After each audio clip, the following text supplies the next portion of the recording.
பெரியவா சரணம்.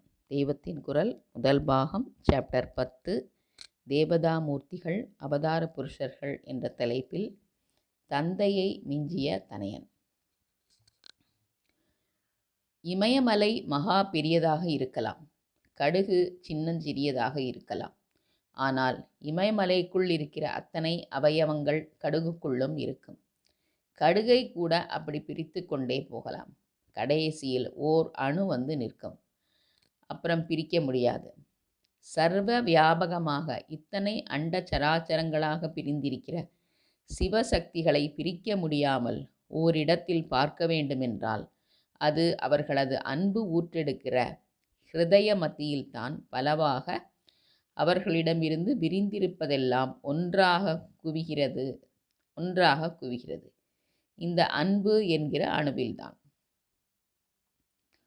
அன்பும் சிவமும் இரண்டென்பார் அறிவிலார், அன்பே சிவமாவது ஆறும் அறிகிலார்.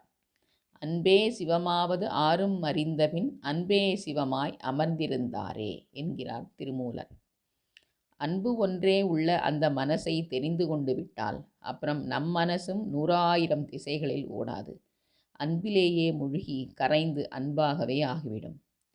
அருணகிரிநாதன் பெற்ற அனுபூதி இதுதான்.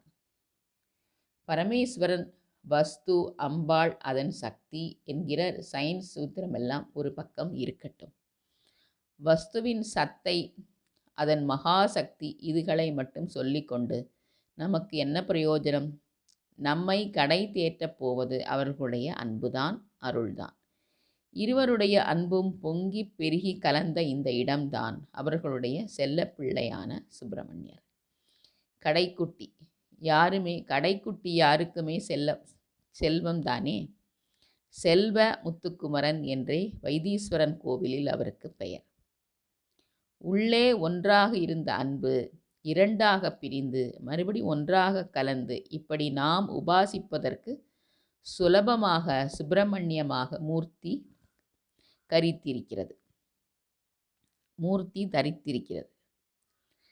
சிவசக்தி ஜோதியில் ஜனித்த அவர் மகா தேஜஸ்வி, பரம பராக்கிரமசாலி, எவராலும் சம்ஹரிக்க முடியாத சூரன், தாரகன் முதலான அசுரர்களை வெல்லவே தோன்றிய மகா சக்திமான்.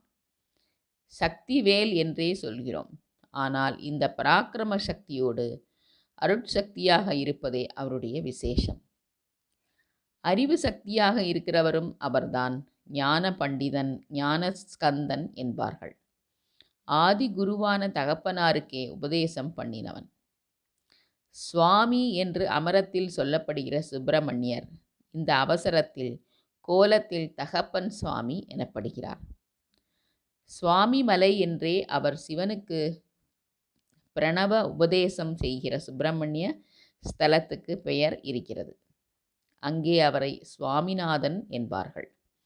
செல்ல பிள்ளை.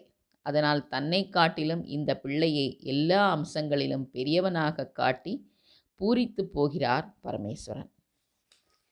என்னை விட இவன் ஞானி என்று பிள்ளையிடமே தழைத்து உபதேசம் வாங்கிக் கொள்கிறார். வரபலம் பெற்றுள்ள தாரகன், சூரன் இவர்களை நான் வதைக்க முடியாது.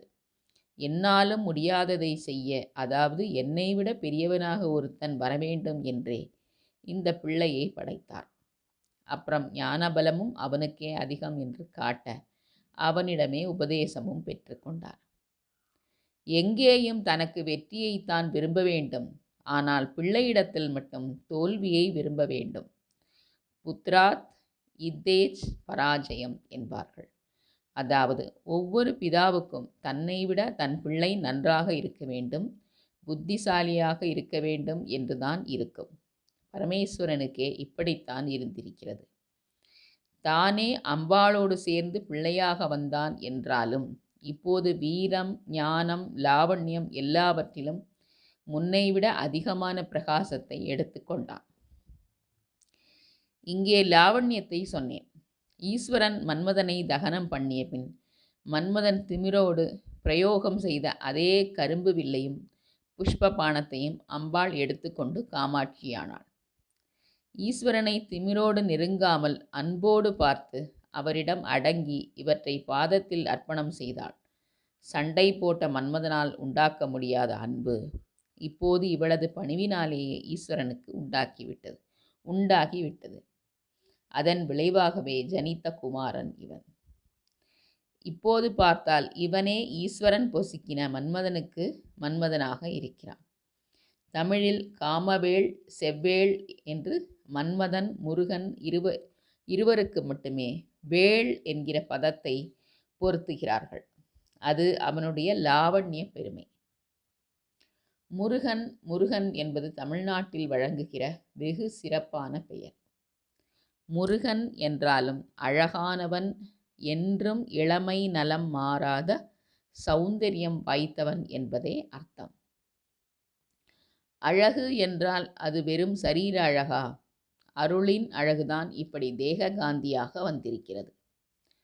பரமேஸ்வரன் அம்பாள் சம்பந்தத்தோடு இப்படி குமாரனாக ஆவிர்பவித்த போது வீரம், ஞானம், சௌந்தரியம் இவற்றோடு அருளிலும் அதிக பிரகாசத்தை எடுத்து கொண்டிருக்கிறார். சத் சித் ஆனந்தம் என்று சொல்வார்கள். அதுதான் பரம்பொருள். இதிலே சத் இருப்பு பரமேஸ்வரன். இருக்கிறோம் என்பதை உணர்ந்து சக்தியை காட்டுகிற சித் அம்பாள். இப்படி உணர்ந்ததில் பேரானந்தம் பிறக்கிறது. இந்த ஆனந்தமே சுப்பிரமணியர். சிவம் என்கிற மங்களமும் அம்பாள் என்கிற காருண்யமும் கலந்த பரம உத்கிருஷ்டமான ஸ்தானம் அவர். சச்சிதானந்தத்தையே சோமாஸ்கந்தர் என்று தமிழ்நாட்டு சிவாலயங்களில் எல்லாம் வைத்து உற்சவம் நடத்துகிறோம். ஈஸ்வரனுக்கும் அம்பாளுக்கும் நடுவே இருவருக்கும் பொதுவான மத்தியஸ்தானமாக சுப்பிரமணியர் குழந்தை ரூபத்தில் இருப்பார். உமையோடும் ஸ்கந்தனோடும் கூடியவர் சக உமாஸ்கந்தர் தான் சோமாஸ்கந்தரான பரமேஸ்வரன். பிள்ளையார் என்று விக்னேஸ்வரரையே சொல்லுகிற தமிழ்நாட்டிலும் இங்கே மட்டும் குமரன் என்று சிறப்பிக்கப்படுகிற இளைய பிள்ளையை மட்டும் தாய் தந்தையரோடு வைத்து 3 மூர்த்தியாக செய்திருக்கிறார்கள். பிள்ளை என்றால் இவன்தான் என்று எல்லோரும் பெருமைப்படுகிற மாதிரி, பிதாவே பெருமைப்பட்டு தோல்வியை ஒப்புக்கொள்கிற மாதிரி, இப்படி உத்தம அம்சங்கள் எல்லாவற்றிலும் உச்சமாக இருக்கிறார் சுப்பிரமணிய சுவாமி. பெரியவா சரணம்.